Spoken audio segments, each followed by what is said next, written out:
Item hashtag SCP-106. Object Class Keter. Special Containment Procedures. Revision 11-8. No physical interaction with SCP-106 is allowed at any time. All physical interaction must be approved by no less than a 2/3 vote from O5's command.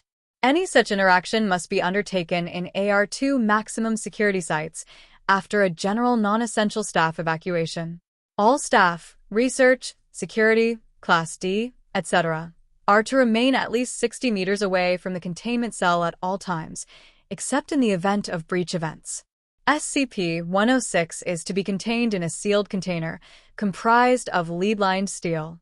The container will be sealed within 40 layers of identical material, each layer separated by no less than 36 centimeters of empty space. Support struts between layers are to be randomly spaced. Container is to remain suspended no less than 60 centimeters from any surface by YELID electromagnetic supports. Secondary containment area is to be comprised of 16 spherical cells, each filled with various fluids and a random assembly of surfaces and supports.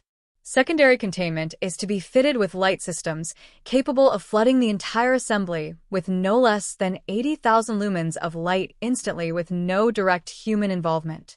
Both containment areas are to remain under 24-hour surveillance. Any corrosion observed on any containment cell surfaces, staff members, or other site locations within 200 meters of SCP-106 are to be reported to site security immediately. Any objects or personnel lost to SCP-106 are to be deemed missing/KIA. No recovery attempts are to be made under any circumstances. Note: continued research and observation have shown that, when faced with highly complex/random assemblies of structures, SCP-106 can be confused, showing a marked delay on entry and exit from said structure. SCP-106 has also shown an aversion to direct, sudden light. This is not manifested in any form of physical damage, but a rapid exit into the pocket dimension generated on solid surfaces. These observations, along with those of lead aversion and liquid confusion, have reduced the general escape incidence by 43%. The primary cells have also been effective in recovery incidents requiring recall protocol. Observation is ongoing. Description: SCP-106 appears to be an elderly humanoid with a general appearance of advanced decomposition. This appearance may vary, but the rotting quality is observed in all forms. SCP-106 is not exceptionally agile and will remain motionless for days at a time, waiting for prey.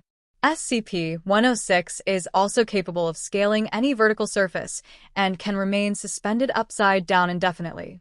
When attacking, SCP-106 will attempt to incapacitate prey by damaging major organs, muscle groups, or tendons, then pull disabled prey into its pocket dimension.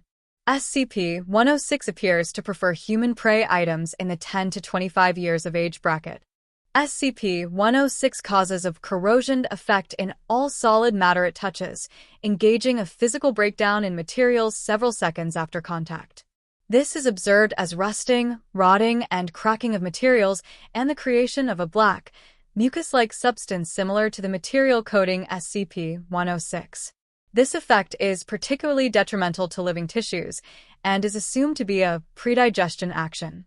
Corrosion continues for 6 hours after contact, after which the effect appears to burn out. SCP-106 is capable of passing through solid matter, leaving behind a large patch of its corrosive mucus. SCP-106 is able to vanish inside solid matter, entering what is assumed to be a form of pocket dimension. SCP-106 is then able to exit this dimension from any point connected to the initial entry point. Examples: entering the inner wall of a room and exiting the outer wall, entering a wall and exiting from the ceiling. It is unknown if this is the point of origin for SCP-106 or a simple lair created by SCP-106. Limited observation of this pocket dimension has shown it to be comprised mostly of halls and rooms, with data expunged entry. This activity can continue for days, with some subjected individuals being released for the express purpose of hunting, recapture, data expunged. Addendum. SCP Review Notes. Due to the exceedingly difficult-to-contain nature of SCP-106, SCP is to be reviewed every 3 months or during a post-breach incident. Physical restraints are impossible, and direct physical damage appears to have no effect on SCP-106. Current SCP, as of // revolves around basic observation and immediate response. Previous, more proactive special containment procedures have been recalled due to the events of breaches, and notes on behavior.